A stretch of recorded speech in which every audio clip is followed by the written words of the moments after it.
Hi, everyone. It's Welcome to the Week with Dr. RP. This is Intro to Doc Studies, week 4. This week, we are going to talk about the dissertation. Dun, dun, dun. Don't know where my second slide went, so let's go ahead and get started.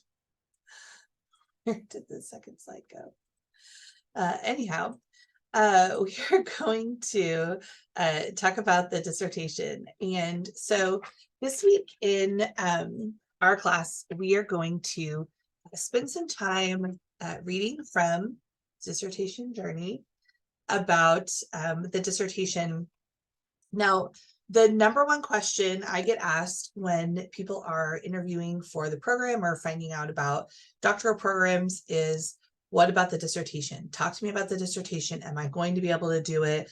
What do I need to know about the dissertation? How should I prepare for the dissertation? There are a lot of questions about the dissertation. And that's reasonable. The dissertation is often, for many students, 1/3 to 1/2 of their doctoral program experience. And you know, the dissertation is what separates the doctorate from other graduate programs. Doctoral classes are really the same as other graduate classes in terms of rigor and difficulty, in my experience. And so it's really the dissertation and learning how to do independent research that separates that doctoral experience. And so it's reasonable that people feel some anxiety or some curiosity or some uncertainty about the dissertation process. And so that's why we address it in this class early on. The dissertation, however, doesn't have to be this giant apex mountaintop that looms ahead of us while we stand at the foot, worrying that we don't have the tools prepared or in our knapsack ready to climb. First of all, as Roberts and Hyatt remind us, the dissertation process, the doctoral journey, is a grow as you go process. By the time you get to the foot of the mountain, ready to write that dissertation, you will have all the tools you need to write it. The doctoral coursework is designed to prepare you to write that dissertation. And so you can be confident that you're going to have the skills you need, and that you'll also develop new skills along the way to write that dissertation. The other thing is that we put a lot of pressure on the dissertation just by calling it a dissertation, by thinking about how long it is. And some of you who were at orientation heard me talk about the way I describe the dissertation is just my big paper. I had to think about it as just a long paper or a series of long papers, so that I didn't get overwhelmed by the size of it. I had to remember that I had written a 20 and 30 page paper before for graduate school, and that the dissertation is just a series of those long papers stitched together. I had to remind myself that for other classes, I had done research. You know, I had practiced doing research or thinking about research or understanding how to do methods, learning how to do those methods. And that will be true for you too by the time that you get to that point. So I want to invite you this week, as we think about the dissertation, to take a deep breath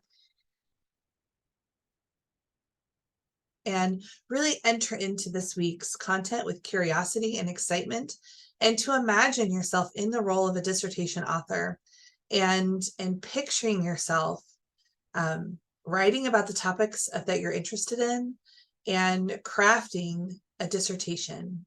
And remembering that a dissertation is just a research project, and hopefully the first of many research projects for you. It doesn't have to be your best research project. It doesn't have to be even your most meaningful research project. It's just a research project that is helping you find some answers to some questions that you're interested in. And it's the research project that's going to help you move the piece forward a little bit in an area that you're interested in. Your goal is not to produce the one most world-changing, life-altering, upending piece of research that was ever written. I mean, that might be your goal. Let's bring it back, though, to what if we just moved the needle forward a little on that research topic? And then for your next research project, you move the needle forward a little bit further. And at each step, you were able to continue gaining ground, understanding more about that research question, joining with other colleagues who are also interested in that research question, and eventually really breaking ground on incredible work because of the dissertation work that you did when you bit off exactly as much as you could chew. That's the goal for the dissertation process. Now, in the dissertation journey chapter you'll be reading this week in detail, which is chapter 2, it's only about 10 pages, Roberts and Hyatt introduce you to the format and structure of dissertations, and really the traditional format and structure of a dissertation. For quantitative and qualitative dissertations, they give you some big diagrams. They talk to you about what the 5-chapter typical structure of a dissertation is. They also introduce you to some alternative models of dissertations. They don't talk as much about other alternatives. For example, I don't think they talk about, if I don't remember when I was looking at it just now, if they talk about specifically, I don't think they have an outline for like a 3-article dissertation, for example, which one of you was assigned this week. And one of our current students is working on a 3-article dissertation. One of my colleagues did a 3-article dissertation. As opposed to a traditional 5-chapter dissertation, a 3-article dissertation means that at the end of your dissertation writing process, you have 3 journal articles that are ready to be sent out for publication, which is really nice for someone who's thinking about going into faculty work or who wants to be published in that way. It's a little bit different format, and so it requires some different preparation. And but it's definitely something that we are in favor of if that's what you want to do. We also really like their traditional format.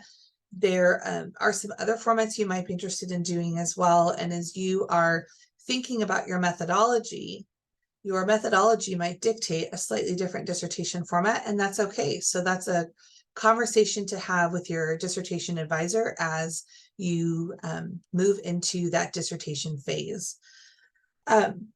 This week, in addition to chapter 2, each of you are going to be skimming a dissertation. I've assigned one to each of you that is related to your research interests.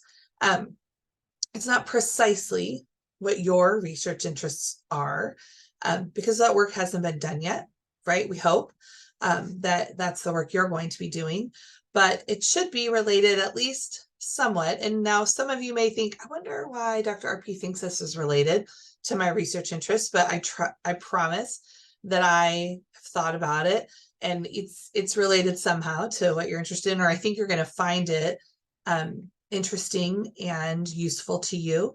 If you're not sure, feel free to ask me, but trust me, I think you're going to find it interesting and useful. I picked each of them for you, and then you're not going to read them word for word in detail. I don't expect you to read 200 pages of a dissertation in the next few days before the dissertation review discussion board is due.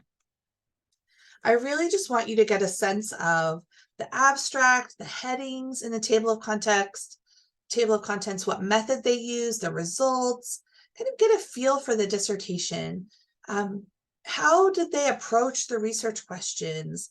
What was it like reading the dissertation, knowing that you're going to be writing one in a couple of years? Did that change the way you interacted with the dissertation?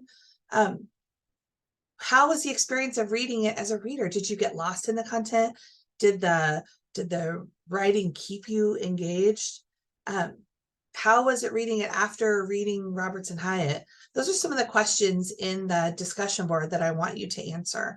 Later this semester, you're going to have a chance to read that dissertation more deeply and give a presentation for the rest of the class about the dissertation that really hones in on the format and function of the dissertation so that we can each learn from each other about the different formats and the ways that dissertations are formatted.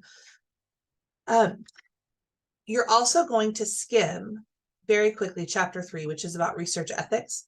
We'll talk more about ethics later this summer, and so I just want you to read it just a little. It's a very short chapter as well. You're going to be listening to a podcast from Dr. Marvette Lacey. This one is about writing a dissertation and working full-time. I think it's going to be a really useful podcast for you to be thinking about. It's about 30 minutes. As you are thinking about planning your future in this doctoral program. And then, as I mentioned, you have a discussion board writing about the experience of reading the dissertation. And then draft 1 of your research statement is due on Sunday. Remember, that should be a maximum of 2 pages. I want your goal should be to organize your thinking in that 2 pages. It should include some sort of research question. It should not be too autobiographical. So think of it as a research statement. What is the problem you're thinking about? What are the research questions you might be interested in investigating? And what is some literature that might be related to that problem you're thinking about investigating? So this research statement should be less biographical and more focused on the pertinent problems and research questions you're thinking about investigating. 2-page max. As we go into this week, I'm really excited to see your research statements and to hear about how you encounter those discussion board, those dissertations. And we also have our synchronous meetup on Monday, and I'm looking forward to that as well. See you then.